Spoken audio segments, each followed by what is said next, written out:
Hello, I'm Kathy Bissell. Welcome to the Golf Show 2.0. This week we have an extremely special guest. She's a woman who's the president of a company in the golf industry. Gary, why don't you introduce her? Despite the fact that she's a Michigan State alum and I'm a Wisconsin alum, we still get along great.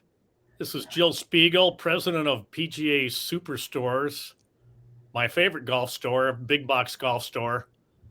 Jill, you've overseen tremendous growth. How did you wind up in the golf business? Because I'm sure you probably wasn't what you had planned when you came out of college. No, it wasn't. I was an advertising major at Michigan State, and I started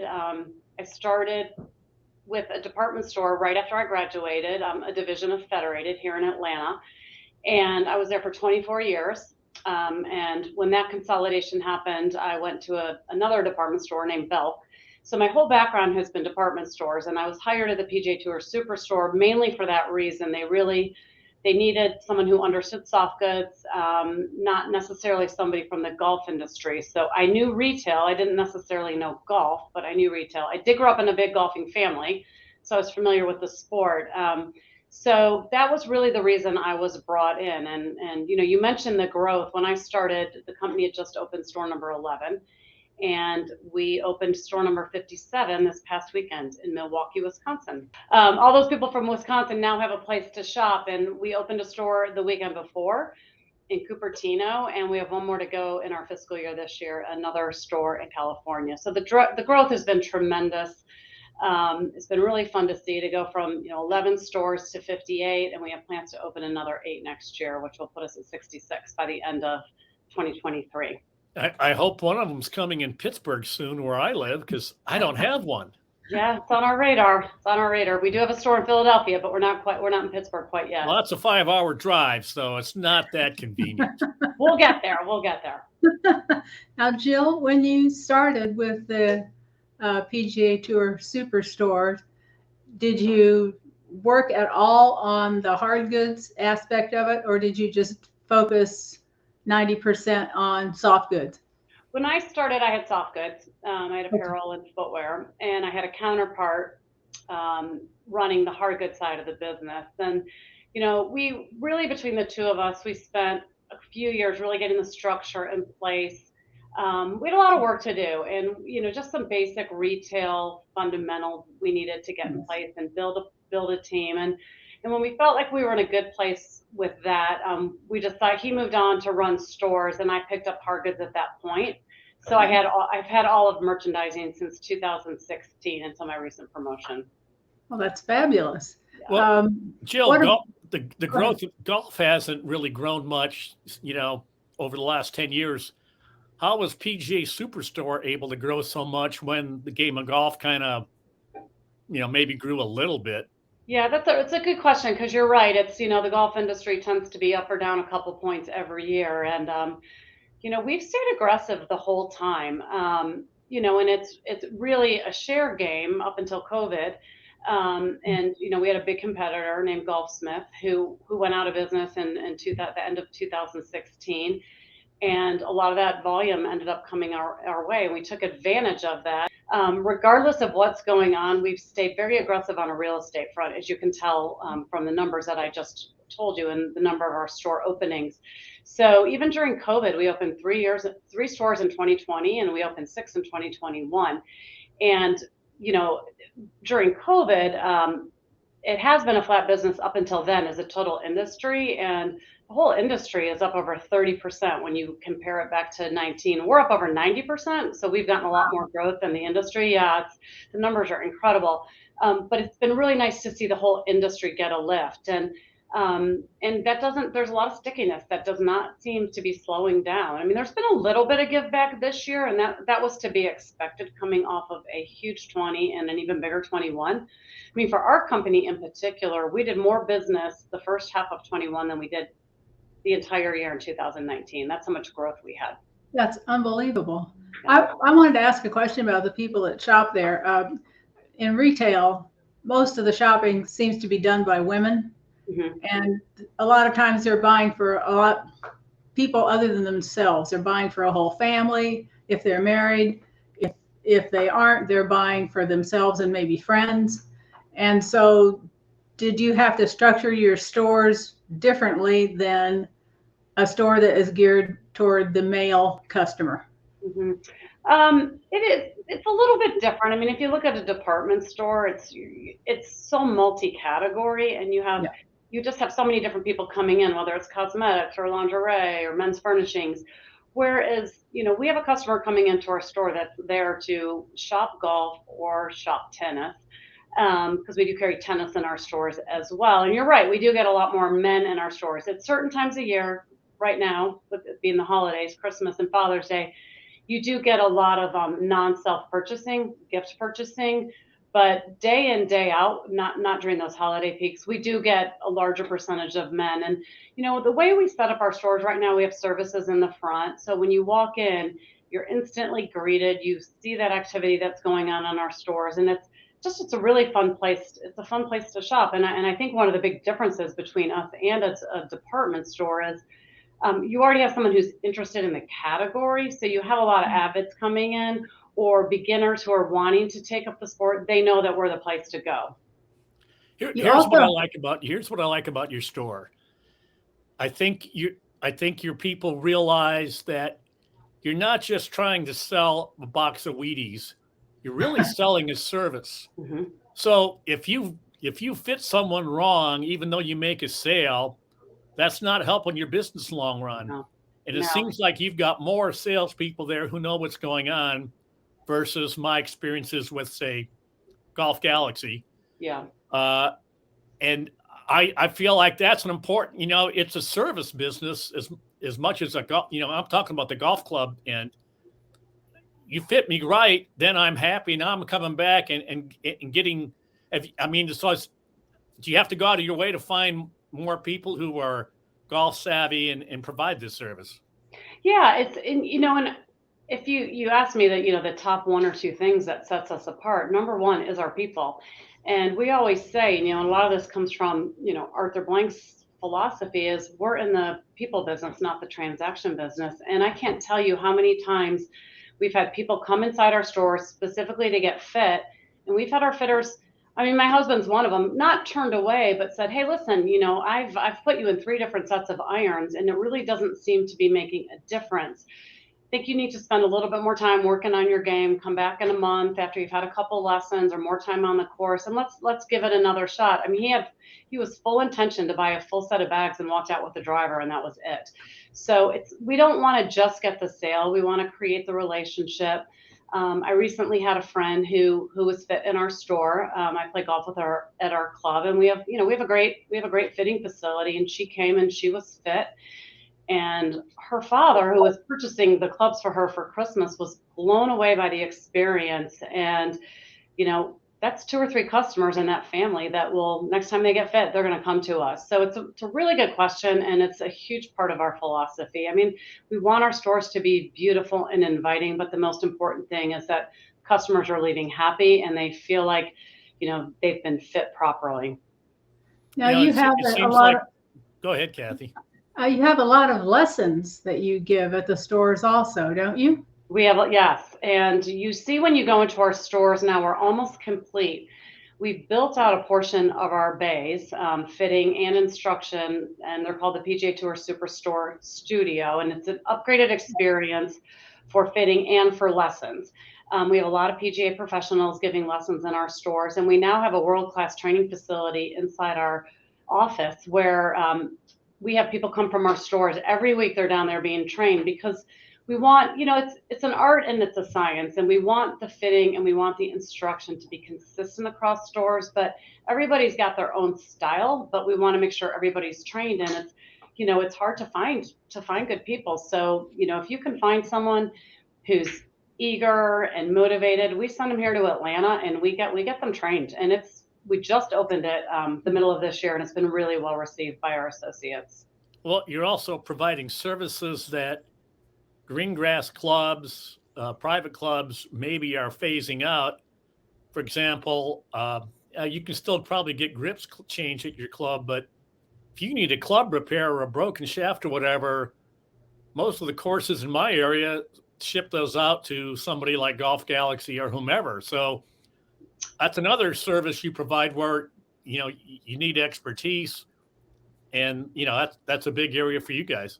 Yeah, it is. And, if you go back a decade ago, I think sometimes, some of the private courses saw us as a competitor, and now they really see us as a really good partner. And they do, as you saw it during COVID. I mean, we sell millions of grips a year, and a lot of times you'll see a club pro come in, or he'll send one of his members over to get their clubs regripped, because we can do it and we can turn it around quickly.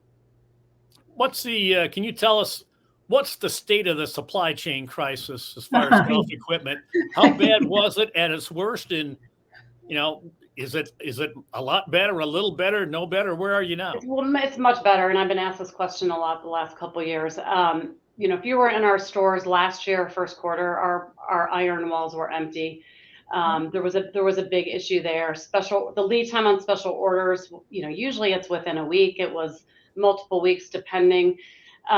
We're in great shape now. Special orders are up to, there's always going to be exceptions here and there, but we can turn special orders around really quickly. Our iron walls are full. There's a few little hot spots here and there, but our stock levels are great. We feel really good about the upcoming launches. The Ping launch is the last weekend of January, and then it's every week there's a significant launch in February. And from what the manufacturers are telling us, they're in great shape, and we're ready to go. So I think that will be an opportunity for early next year. We're going to have product, and we're not going to have the holes that we saw early 2022. It was a problem last year. I remember at the PGA show, people just didn't have what they needed to have in order to even do business or sell. It was kind of frustrating for everybody. Yeah, we're in a good spot. Like I said, there's a couple little things here and there, but we're in great shape for the holidays, and we will be in good shape for Q1. Are you willing to talk to us about, your best-selling category of clubs, or manufacturer, or bestsellers in golf balls, or bestsellers in merchandise? Yeah, it really depends. If you look at our business as a whole, a lot has happened the last couple of years. When our stores were closed for 54, I know I'm going back to COVID a lot, but a lot has transpired, and our stores were closed for almost 2 months in 2020. And when our stores started to open back up, it was all about equipment, and it was all about golf balls and golf bags. We've never sold so many golf bags because all of a sudden the whole world wanted to golf. Push carts, golf bags, everything. And that piece of the business was just cranking for a good 18 months. But the piece of the business that was a little softer was apparel and footwear. And I think the customer was a little apprehensive to try on clothes. It's been interesting to watch the cycle, because our strongest business right now for this year has been men's apparel. So I think some of it is just normalizing it again. And I think what's been great about men's apparel is, the whole casualization, which is probably a made up word, of golf, you're seeing it's really changing. And even private clubs are becoming more accepting. You're seeing people wear hoodies and joggers, and they have their wingman speakers on their cart. It's just, there's a little bit more fun to the sport, even in these very traditional places. And, you see Justin Thomas wearing a hoodie in a PGA Tour tournament. So it's changing, and it's, it's attracting a much younger crowd. The millennials are the fastest growing segment in the sport, as you probably know, and the average age of a golfer has dropped 8 years, which is really significant. And it's becoming cool and fun amongst the younger set. So, and it's modern, and for the first time ever, we're gonna approach over $40 million in golfers, and that's just not golfers playing on the golf course. That's golfers playing off course, whether it's 5-iron or Top Golf. And a lot of those golfers are starting to convert to green grass golf, whereas it didn't used to be that, golftainment was, I'm going to go to Top Golf and I'm going to leave. But now that player, that's their point of entry, and that's the exposure, and they're at a higher rate converting to the actual game of golf. So I think it's just the more exposure to the sport wherever you can get it is helping lift the entire industry. It sounds like I just got 8 more years older than the average golfer. Thanks a lot. I'm with you on that one.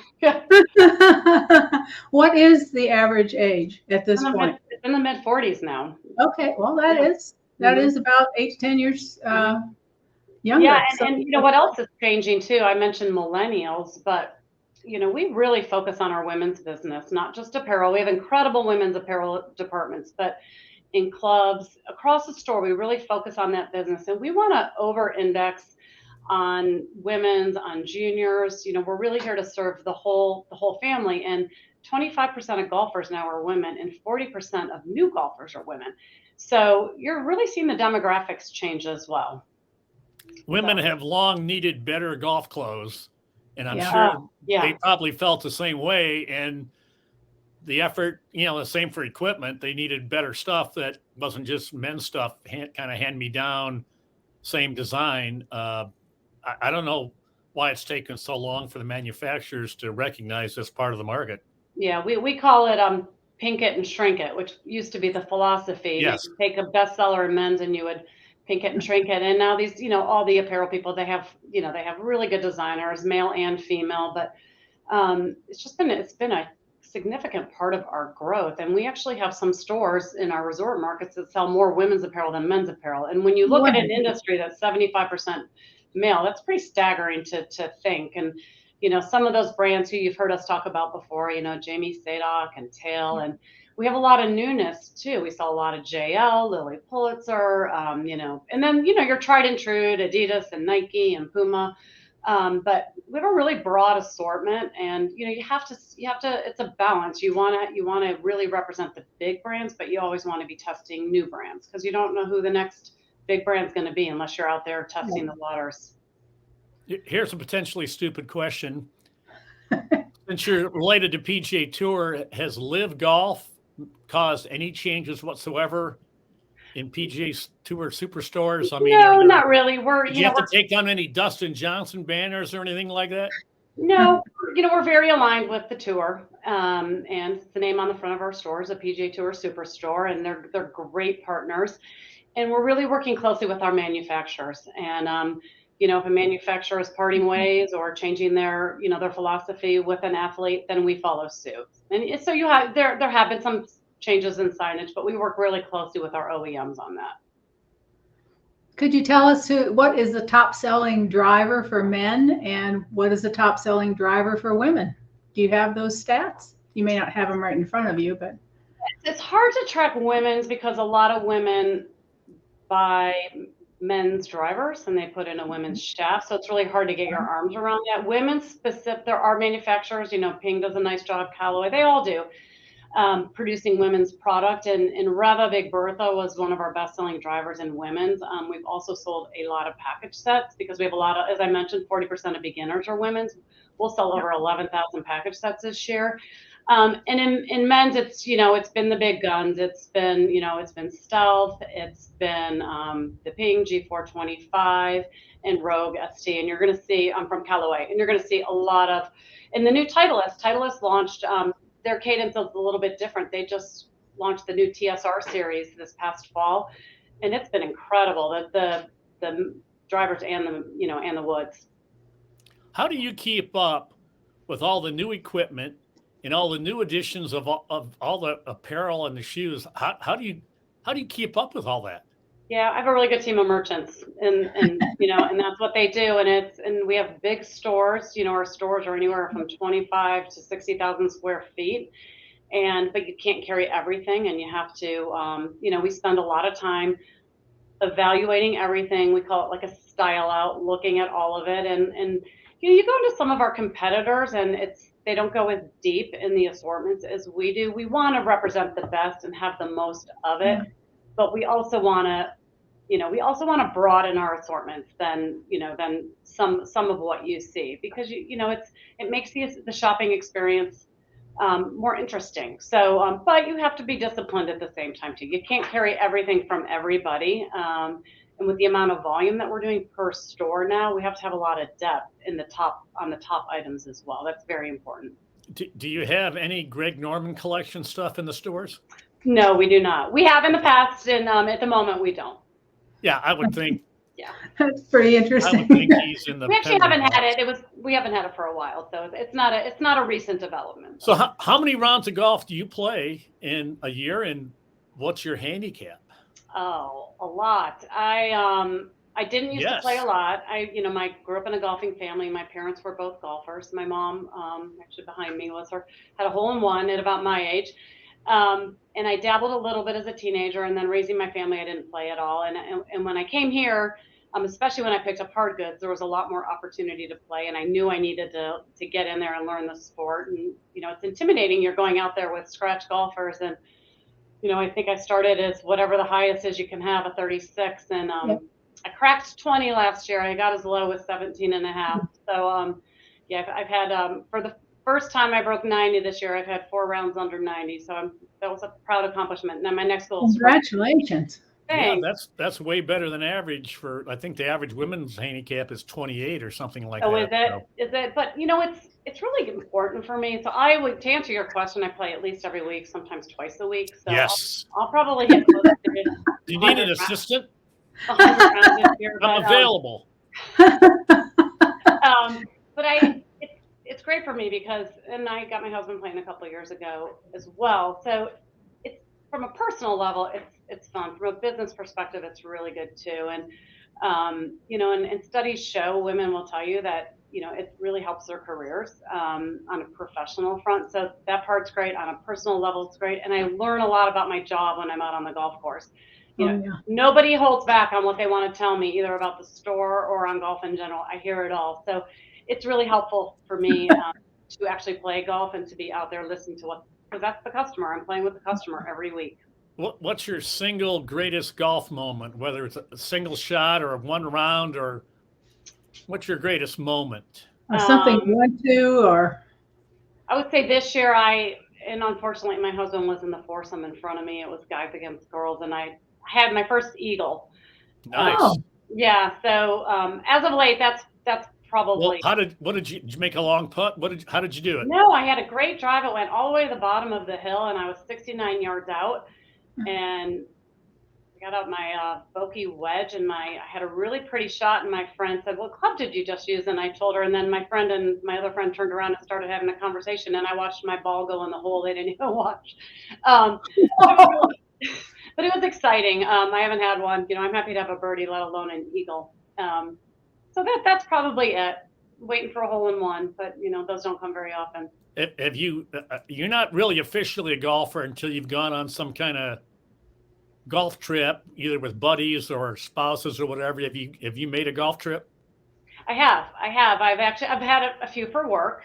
Oh, that's too bad. Again, I work really hard. It's not, I'm not out there golfing every day. I'll be on Sundays, just to clarify. But with our Sunday group, we went to Kiowa last year, and we're going to, which was beautiful. I mean, Kiowa's beautiful. The ocean course, you can't beat it. And this February, we're going to PGA National. So it'll be fun. So we have an annual trip. And then I play a lot with my family. If you have a bucket list, is there one specific course you'd really like to play one of these days? Yes, that would be Augusta. Oh, no problem. They should be offering you a membership. You're a big executive. They should be. They should be. You check all the boxes. Yeah. Yeah. It's funny. You asked me my favorite golf moment, and I happened to just think about a great hole. But a year ago, April, I had the pleasure of playing Cypress Point, which was really special. So I have to say that was my favorite round, and I know that's a bucket list. That's a bucket list course as well, and for anyone. It was spectacular. Were there some deer? Would you see some deer roaming the course that day? Yeah, and we saw a dead whale too. Oh wow! Yeah, it was. That's awful. You sure you wasn't just taking a nap? Yeah, you can smell it. Okay. Nothing like the smell of stale blubber. Well, would you like a Pete Dye story about the ocean course at Kiowa? Sure. When they were building it, Hurricane Hugo came through the southeast coast and pretty much blasted the islands off of Charleston, which includes Kiowa. And when they were done, Pete said, "Well, Hugo pretty much took care of all the trees that the Coastal Commission wouldn't let me remove." So he was He was the only one happy about Hugo. I know. It's sad but true. So I'd have to guess Cypress Point's your favorite course you've ever played? Yes. Yeah. Hands down. It would be hard for it not to be. Well, keep up the great work. Thank Gary you. wants you to call him. You got to get a store in Pittsburgh because I don't want to be critical, but we could use one really good golf store. It's a really good. Pittsburgh is it's a big golf market. It's a big golf market. Yeah, so and you the will be the problem is first the one I call. geography. It's hard to get a good location because half of the market just isn't going to get to that spot because you can't get there from here because of the tunnel or bridge or a river. That's whatever. So a location would be hard to find a good location. But yeah, I'd like a superstore here, please. Thank you. Okay, I got it. Get on that, Jill. Noted. If she builds it, they will come. Yes, if you build it, they will come. Well, Thanks Jill, so thank much. you so much. It's been wonderful to Thank talk you, with Gary, you. and Kathy, and Gary, and I look forward to meeting both of you at the upcoming PGA show. Okay. Yes, we will.